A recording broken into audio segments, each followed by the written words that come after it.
Throughout the history of filmmaking, stunt performers have been invaluable parts of various movies, so it's fitting that stunt work will be honored by the Oscars in a few years' time. A film franchise that's been at the forefront of quality stunt work is John Wick, which is headlined by Keanu Reeves. As a result of his work in four main films and a spin-off, the leading man has certainly put his body through the ringer.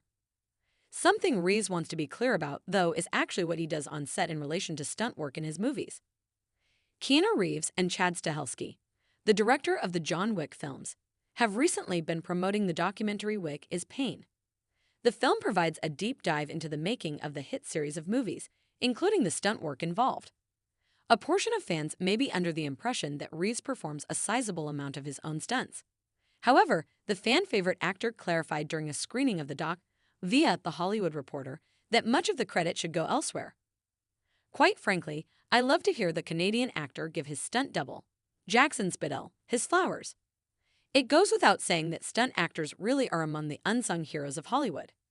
Due to insurance reasons, personal preferences, or other variables, most lead actors can't perform the vast majority of their own stunts. That's when stunt doubles are called in, and without them, some of the biggest action sequences in film history wouldn't be possible. The speed icon later punctuated his point with another sentiment. More on Keanu Reeves. This isn't all to say that Keanu Reeves is any kind of slouch, of course. In Wick is Pain, Jackson Spidell noted that if viewers ever actually do see John Wick in pain, Reeves isn't faking it. During past interviews, the A-lister has also discussed his participation in action sequences, some of which resulted in Reeves throwing up. Reeves admitted that after shooting the fourth film in the franchise, he needed a rest from the gym. However, with a fifth Wick film now in the works, he'll likely have to return at some point. When it comes to that upcoming Wick installment, my hope is that it'll be released at a point at which it can compete in the Academy's achievement in stunt design category. Chad Stahelski, a former stuntman, was a driving force behind the category being added, and it'll make its debut at the 100th Oscars in 2028.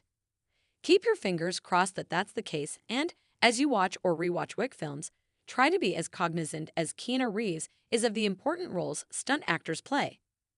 John Wick is set to appear on the big screen this summer by way of the spin-off film Ballerina, which hits theaters on June 6 as part of the 2025 movie schedule. Wick is Pain is also available to buy on digital platforms now.